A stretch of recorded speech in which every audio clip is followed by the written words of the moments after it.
Forget your former managers, ignore the ex-pros. As football fans, we all know the real experts drink in pubs.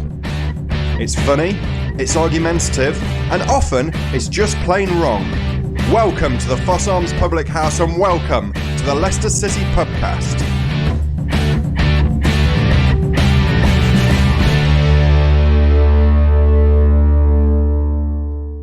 Hello everyone and welcome to a very, very concerned Foss Arms this evening. My name's Tim and I'm joined by my two good friends. Killer, good evening. Good evening, Tim. And Norm.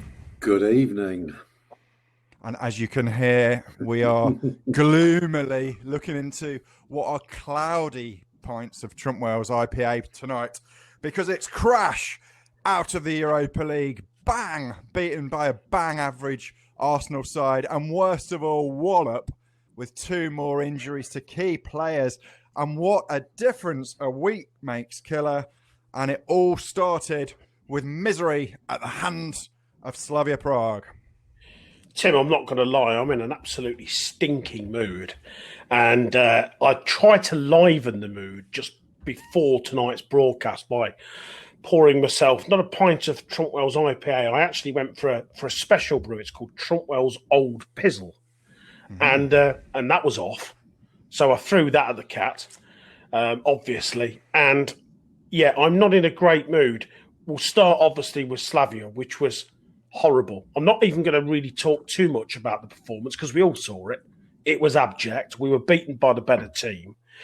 What I've actually done is I've actually just written down 6 things that I think, following the game, we had confirmed or we learned during the course of the Slavia game. I'll start with number 1. I don't think there's any question now that we do not have the depth in squad to fight on all 3 competitions. And as a consequence of this Leicester City team is rapidly running out of gas. Number 2, the club has only got one number 10, and it's not Yuri Tillemans. We found that out. Number 3, Cengiz Under is rubbish. Isn't actually the word I've got written down here, but because we've got at least 2 evangelical fans who I know listening every week will stick to that word. 4 pains me, but it's true. The Leicester City god that is Jamie Vardy is horribly out of form. 5 is that this Leicester City team is absolutely freewheeling, out of control. It's worse than last season. Last season was a bit of a slow burn. This seems to be just a team which has got nothing left in the tank. And then number 6, just when we needed him, folks, just when we needed our lucky mascot, Gareth Southgate, he stays away. It was a miserable, miserable performance. Norm will talk us through an even worse one against Arsenal. Difficult to find any positives at all in the Slavia game. I felt a little bit numb at the end of it. And I think it was numb because, one, our European journey was over. And I was really disappointed in that. And secondly, because you could see right in front of you the evidence that this Leicester City team is in desperate, desperate trouble. Now, what we've got to decide is it reasonable to go from the complete euphoria of last week to this complete misery? And the answer to that is yes, because it's a pubcast. It's not a reasonable broadcast in any way at all. So, of course, we can fluctuate unreasonably, as I'm sure many of the fans are. So, to pick a couple of your points, Gareth Southgate, as you've regularly reminded us, has spent his entire lockdown watching James Justin and Harvey Barnes' progress to check they can start for England. And every single one of those trips has now been wasted. You quite rightly mention Cengiz Under being rubbish. So you're the second of the little triumvirate of us to use that word in 2 weeks. Norm, I'm not going to put you under any pressure for your reports, but you're the only one that hasn't. And then I suppose the third point, Killer, just for you to develop on that, I don't want to think there's anything too terminal about Vardy, but he has only scored 1 in 12. I can't even countenance the idea that Vardy's on any sort of decline at all. I just can't bear it. But he was holding his groin a lot, wasn't he? It doesn't look good still. Yeah, it doesn't look good on any front. Jamie, look, all strikers are geared up by one thing: confidence. We know that. This is a guy that scored 11 and 11, incredible record. When Jamie Vardy's on form, when he goes through on goal, you don't doubt for 1 second he's going to hit the back of the net. The Jamie Vardy we're watching at the minute, you're right. I'm sure we've got issues with regards with his fitness. There's something not right about him, but there's also no getting away from it. Even when he has looked reasonably fit over the course of those last 12 games, he just doesn't look like scoring. He scored 1 goal, and remember the goal. It's the goal against Liverpool. It's, my cat soaked in Trumpwell's old pizzle could have dropped that one. So it wasn't. It's difficult. I'm not going to be critical of Jamie Vardy beyond just stating what I've going to say, simply because he's a guy. He's a Leicester City god. He's the best, greatest Leicester City player of all time. But we are a pubcast, as you're quite right, and he is bang out of form, and he's also struggling with his fitness. And no complaints from me. I mean, I thought we were pretty lucky not to lose the first leg 2 or 3-0. I don't think we could have complained at either of those. And then they've done an absolute job on us twice, and it is alarming. They're a decent side, but aside from that league, we then went from one side we didn't rate, Norm, to a side we 100% don't rate in Arsenal. Yeah, I mean, that was a great review, Killer, and I think everything you've said there really flows quite nicely into well, not nicely, but kind of covers the Arsenal stuff immeasurably as well. I am going to try and be a little bit more positive though, because I knew you would do this, Norm. In this hour of despair, I knew you would do this. Let's move on to prediction now. Come on, get your 2-1 out of the way. Well, you're not going to be far wrong. Now, look. I think we've got to keep the lid on this a little bit and be sensible. Look, it has been a bad week, and I suppose my concern stems from the fact it started with the second half against Villa as well. So it has been kind of 2.5 games worth of, frankly, quite poor stuff. But Vardy, let's just briefly talk about Vardy. Vardy does have these stages every season. Every season he has a little patch where he struggles a bit. So with Maddison and Barnes out now, who have been scoring freely, meaning it's not been an issue, let's hope that Vardy's had his little bad run, and come Wednesday he's going to be back on it, and he'll score the goals that we need. But I'm here to quickly review the Arsenal match. God, where do I start? I mean, it was just horrendous, wasn't it? But for me, 2 things happened in this game. We frankly didn't turn up, and what a surprise that Arsenal chose this game to probably play as well as they have done for the entire season. Luke Thomas has been outstanding for us when he's been asked to step in. Pepe really, really did give him an absolute lesson, and I really hope that it hasn't done his confidence, because I've not seen a fullback ripped apart like that for quite a long time. It really also highlighted our inabilities at set pieces. I mean, goodness me, it wasn't even a whipped ball in that somehow Lewis has got his head on. I mean, for goodness sake, if we can't zonally defend, let's find another way of doing it. It's just getting infuriating. Obviously, the third goal was an absolute killer, following obviously we're 2-1 down by this stage, but indeed his crazy handball. But the third goal is what killed it, having had Barnes just go off injured. I mean, I'm just at an utter loss for words, particularly because we just never look like scoring. And I think, just to go back to what you were saying about tiredness, and that was clearly showing in this game. And the thing that's kept me going a little bit is we have been prone to the odd display like this season. So, like the Leeds, Fulham, West Ham, to name but 3 of them. So I'm going to try and think we've had a couple of bad games, and that's going to be it. I'm going to think that the players that are going to come in are going to really be fighting for the places. They're going to be a bit fitter.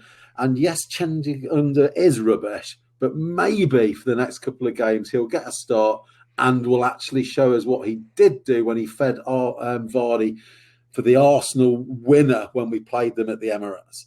So I think the jury's out. I think we're looking tired, but I do still think that a result on Wednesday, which is going to be tough, but you're right, Killer. I mean, we'll cut straight to it. It will be 2-1 Leicester, but it is something that I do think will be okay as long as we can learn how to defend a corner. Because Chris Wood, he's gonna have a field day otherwise. But yeah, it's a blip.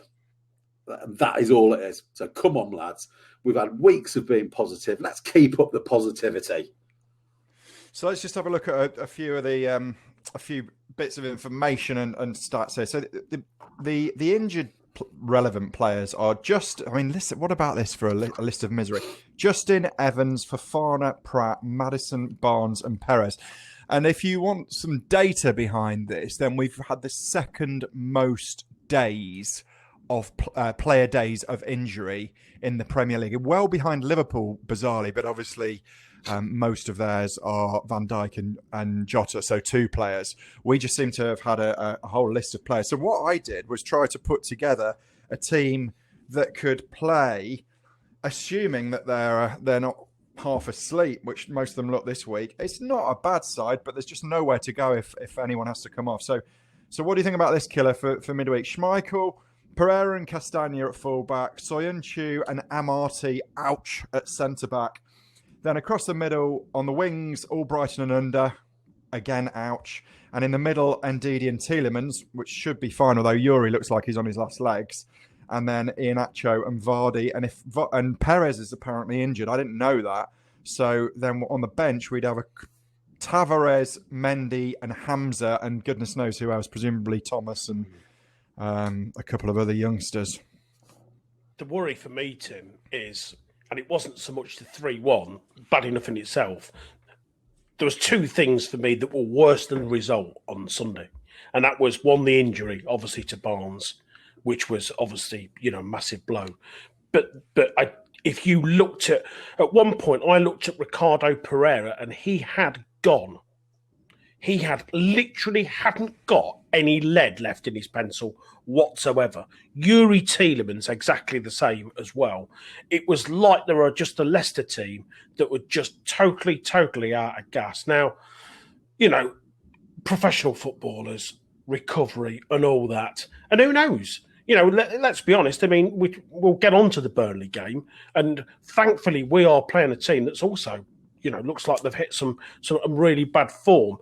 But there's got to be a massive injection of adrenaline as much as anything else to get these Leicester City players over the line to get us even a point on Wednesday. And like you say, when you look at the bench, there's nothing there. If Pereira, and the worry for me with Pereira, for instance, Pereira's had an horrific injury. We know, sports science, that you are much more inclined to get an injury when you're tired because you drag your legs, and he's dragging them. What could happen? It doesn't bear thinking about, so I'm not going to talk about it. Well, no, you're absolutely spot on. And there's 2 big things have happened to this club this year. One is coronavirus, which happened to everyone, which meant the pre-season didn't happen, and that's affected all teams.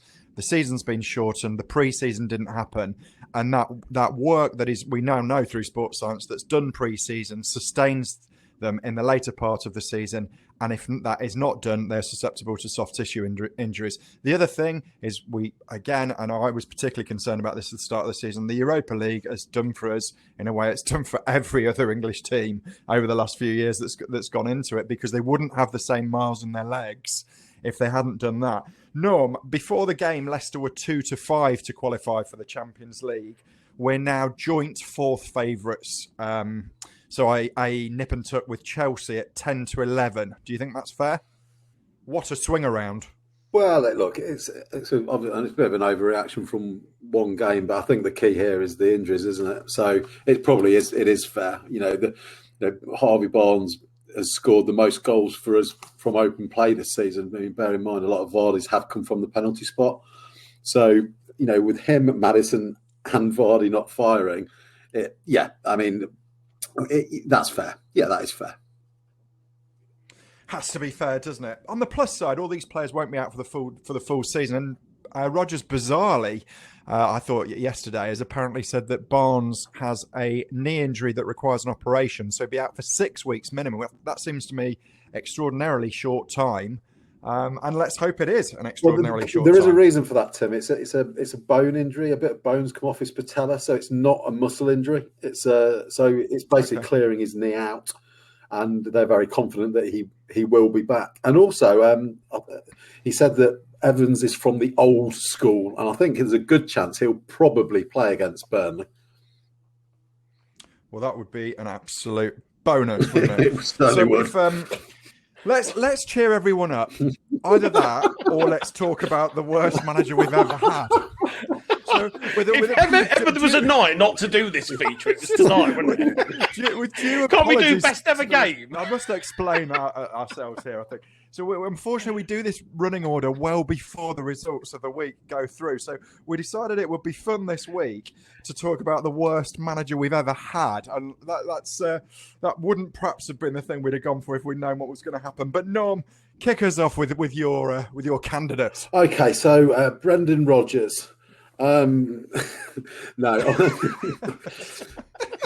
Yeah, I'm gonna start off with Frank McClintock, who was our manager between June 1977 and April 1978. Now, I have got a small confession to make. I believed he was the manager when I went to my first football match against Norwich with Keith Weller in tights. Killer, you are, I'm afraid, correct. He wasn't the manager when I went to my first football match. You picked a manager that you've never seen his team play. I mean, talk about cheer me up. This is brilliant. Worst manager ever seen down here was Frank. You never saw him. But that doesn't alter the fact that he was our worst manager. It wasn't. The question wasn't who we'd seen, and I believe I'd seen him on Match of the Day, even though I was only 6. All right. Anyway, Frank McClintock took us down. After seasons with Matt Gillies and Franco Farrell in charge for many years, giving us some really good stability. McClintock came in, and I think was probably the start of the managerial merry-go-round at Leicester, which over the many years has seen us have many only slightly above awful managers. Now, McClintock was only there for 1 season, played 40, won 5, drew 12 and lost 23. And I don't want to take the steam out of your selection, guys, but he has the lowest win percentage ever as a Leicester manager. So surely that has got to give me a very good chance of seeing him voted the worst manager we have ever had, not necessarily seen. Okay, Norm. Well, that's a reasonably good case, but I'm going to make a case for a different manager, and I'm going to start by quoting this manager. Are you ready for this? Statistically, I'm the worst manager in Leicester City history. That is Ian Holloway speaking. Now, what's really fantastic about this is that he was so bad that he didn't know he wasn't. Because as you just said, McClintock was, and actually there's half a dozen others with a worse win percentage as well. His win percentage was 28%. There's a few that have done only a couple of games here and there. Jerry Taggart, Dave Bassett, Kevin McDonald have all got appalling win percentages, but just off a few games. But his was absolutely appalling. Played 32, won 9, drew 8, lost 15. But my reason for I would make a case for him being even worse than the hopeless, hapless McClintock is that he took us into League One. Yeah. He took Leicester City into depths that we couldn't even envisage. And there are right places for clubs, aren't there? Let's be honest about it. Wycombe Wanderers, brilliant job Gareth Ainsworth's done there. They shouldn't really be anywhere near the Championship, a club of that size. Leicester City, a club of our size, shouldn't be anywhere near League One. And we talked a few weeks ago about how we felt that day when Stoke sent us down. But it didn't end there for me, because we used to go to the ground in League One, and it's the only time in my whole life watching Leicester, when we've scored, I've not been excited. Whoopie-doo, we're 1-0 up against Yeovil. Terrific. Yeah, it just wasn't the rush that we've always got, fighting a relegation battle in the Championship, or fighting to get out of the Championship, or in more recent times, the amazing things that the club has done. The only good thing I can say about Ian Holloway is that Nigel Pearson came next. Can you beat that, Killer? Well, obviously, given the fact that we appear to be happy picking managers that we've never actually had the pleasure of watching their teams play, I'm going to go back to 1934. And a manager by the name of Arthur Lockhead. No, I'm joking. I'm actually, look, McClintock and Holloway, two very, very good picks. I'm going to go for somebody that didn't just transform Leicester City into a miserable football team, but in doing so, absolutely bankrupt the club to the point where Gary Lineker was hovering outside with his cap, playing tunes on his flute, trying to raise money so that we didn't start off again in the Ryman's Pub League. I'm going to go for Peter Taylor, because what he did after he took over from a very successful Martin O'Neill was nothing short of spectacular. Not only did he dismantle a Leicester City team, slowly but surely, just ebbing away any ounce of quality, removing players like Lennon, replacing them with Junior Lewis, Stan Collymore. Not today, Stan. I've got Adi Akinbaye coming in. It's just one horrific decision. And then obviously when Lennon did go off to Celtic, and I don't actually think there was a great deal he could have done about that, he decided to put very average footballers on massive, massive contracts. And at no point did he think to just put in these little loopholes that go, and if we go down, ... So as a consequence, not only did he get us relegated, but to be fair, and they were, I don't know if you guys remember, they were pretty dark days for Leicester City. Were, yeah.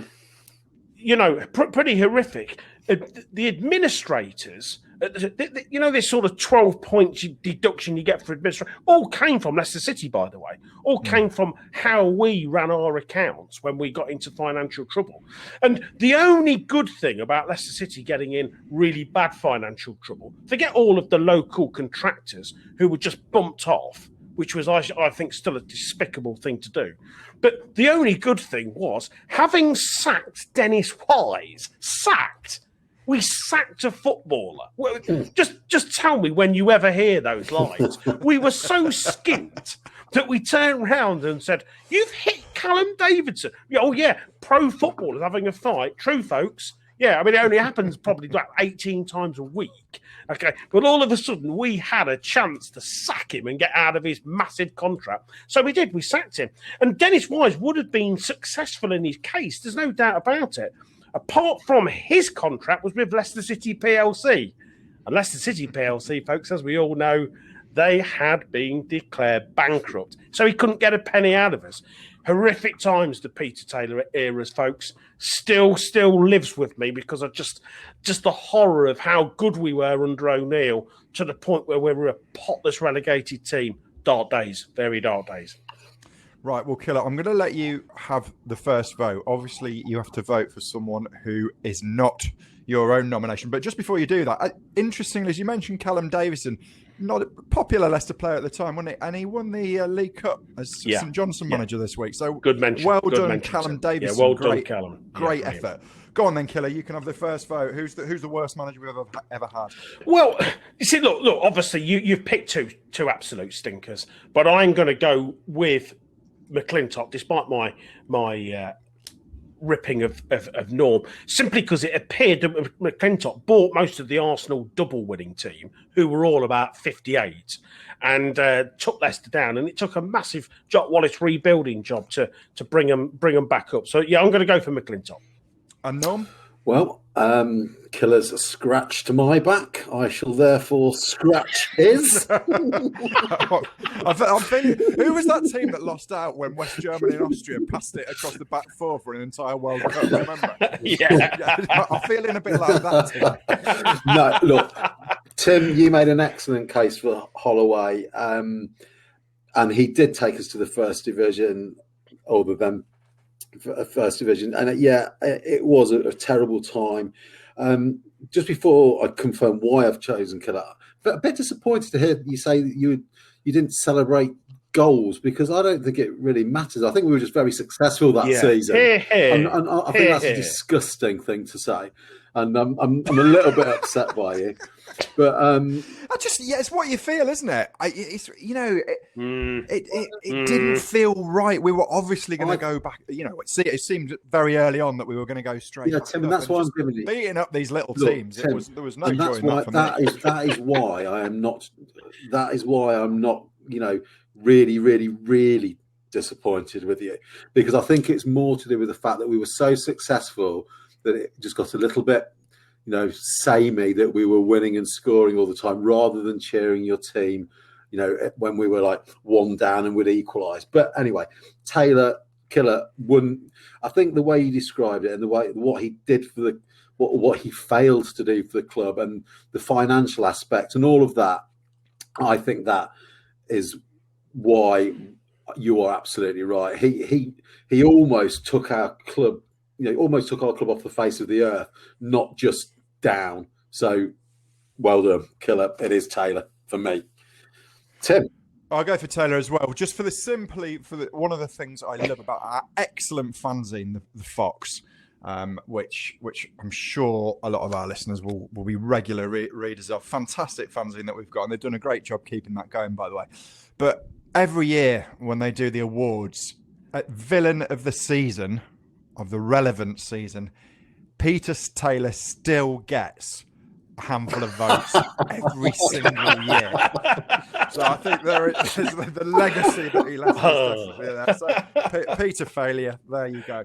Right, I'm going to do our best here, the remaining part of the show, to get onto an upward curve. So just briefly, let's just have a little chat about who we think our player of the year has been so far. We've got time to probably change that at the end of the season, but so far, Norm, who do you reckon? Who's been doing a great job? Well, I'm going to go for someone that was injured, sadly, yesterday, and I am going to go for Harvey Barnes. I think his running and pace have been so integral to our performances this season, but it's not just what he's brought to us this season. For me, it's his improvement. Since he's come back from loan at West Brom, each year he's got better. His goals have increased. He's in this first season with us, he scored 1. Last season it was 6. Now he's scored 9, and he's the leading scorer from open play.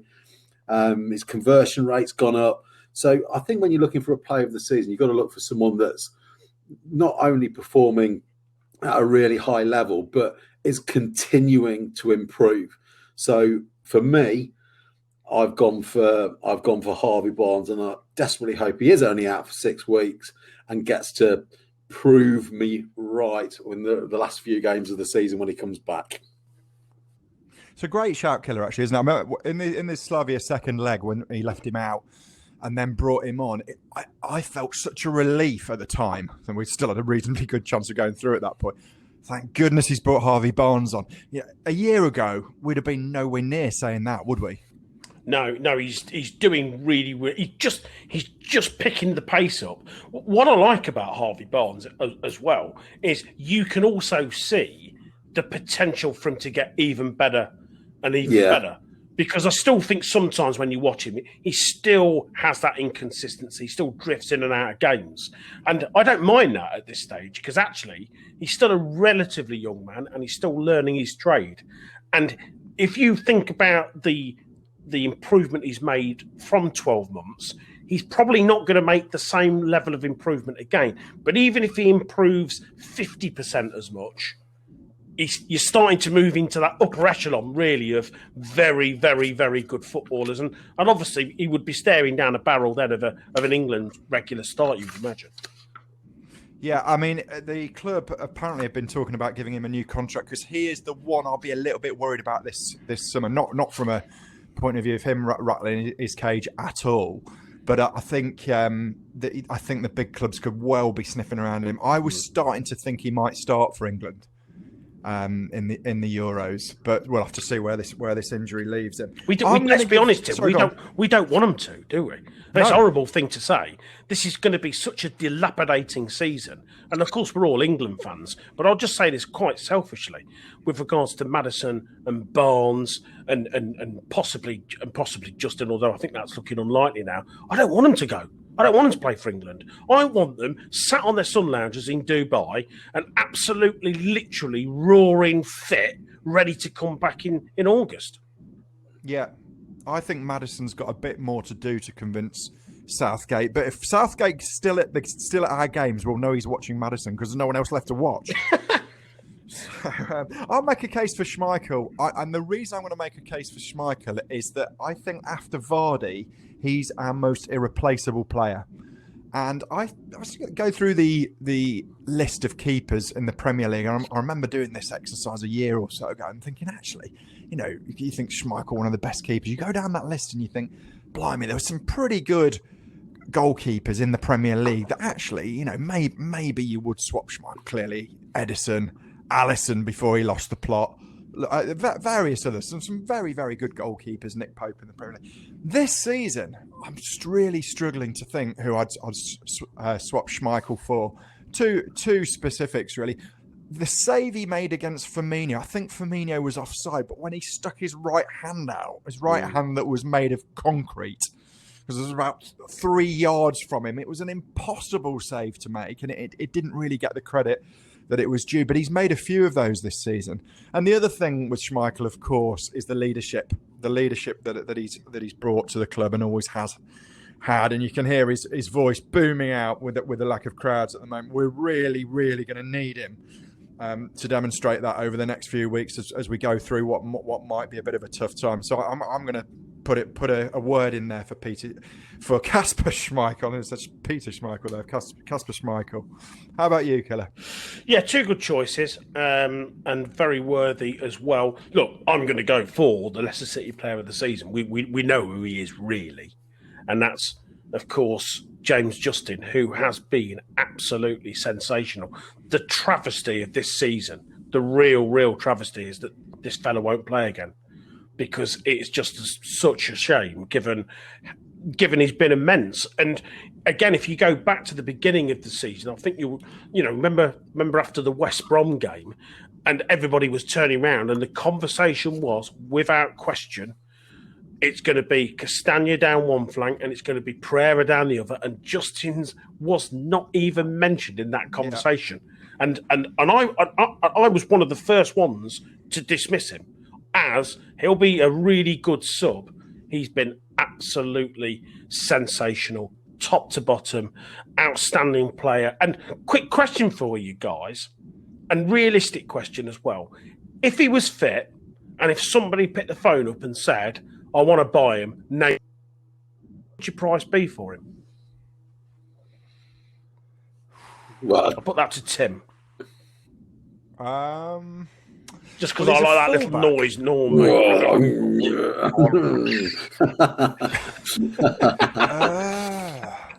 He's a fullback. Yes, he is, Tim. That's right. Yeah, we are still talking about the same guy. Excellent knowledge. Excellent. Yeah. And Peter Schmeichel's Kasper Schmeichel's dad, by the way, in case you... not on the board tonight. Until Man City came along, fullbacks didn't command that much money, did they? But that's changed a bit. I mean, he's got to be...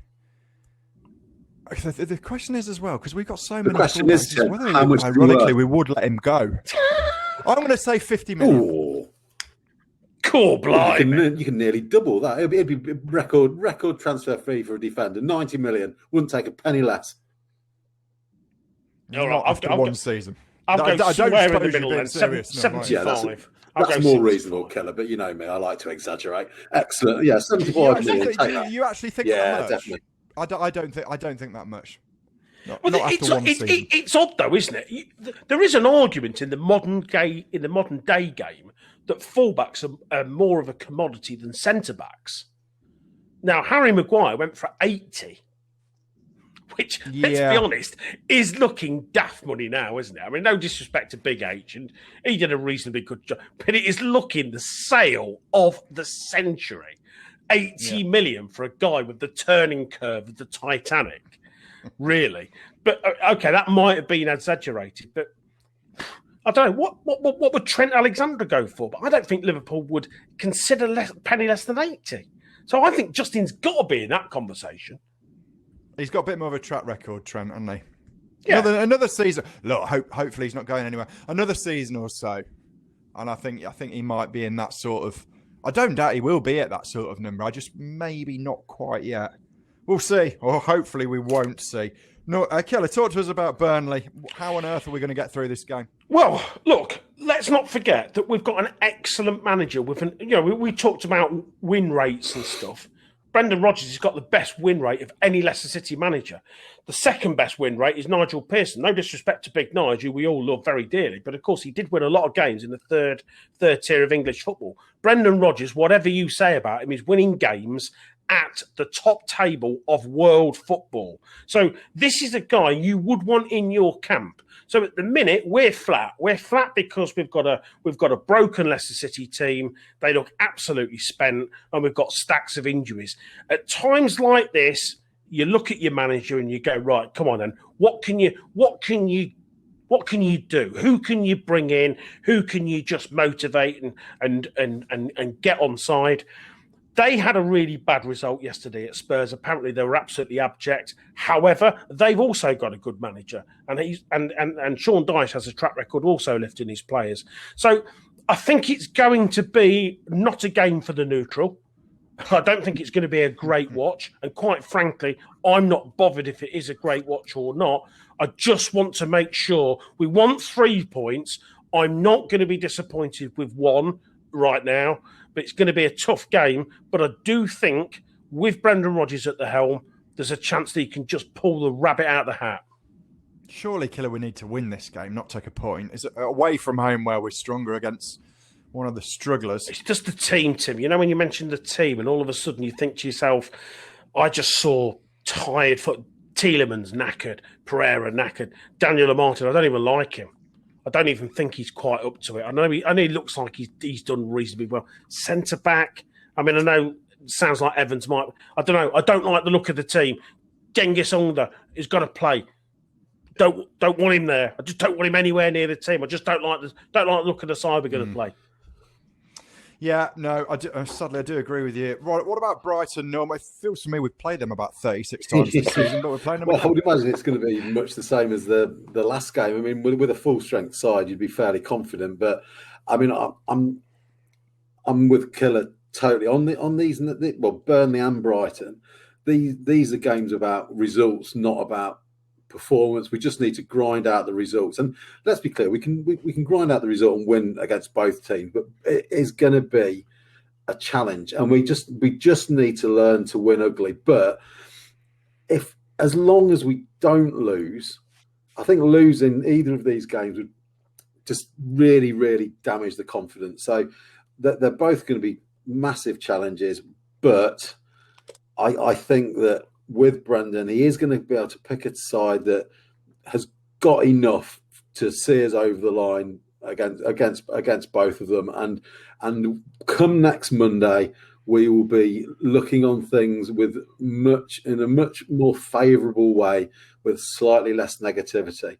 Bring in Tavares. Sorry, I'm pronouncing you incorrectly.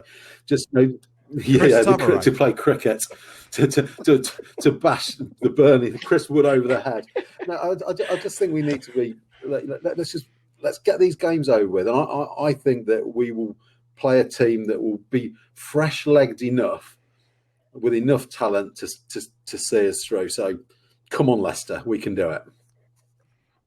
Worth saying as well, the results this weekend have gone for us so far. So, Norm, let's have some predictions then for Burnley and Brighton. Even though I'm always told I predict 2-1, I haven't done it for a little while, so I am going to go for 2-1 in both of the games to Leicester. Killer? I'm going to go an ugly 1-0 win at Turf Moor, and I'm going to go for an even uglier 1-0 win at the Amex. And I'm going to go for 2 1-1s this week. I really, really, really hope I'm wrong. If you do want to get in touch with us, guys, you can do so at Leicester City Pubcast at gmail.com. And in fact, we'll have an additional voice on the show next week, somebody who's done exactly that. So for the moment, I'm going to say thanks very much, Killer and Norm. Have a great week, and we'll catch you next week.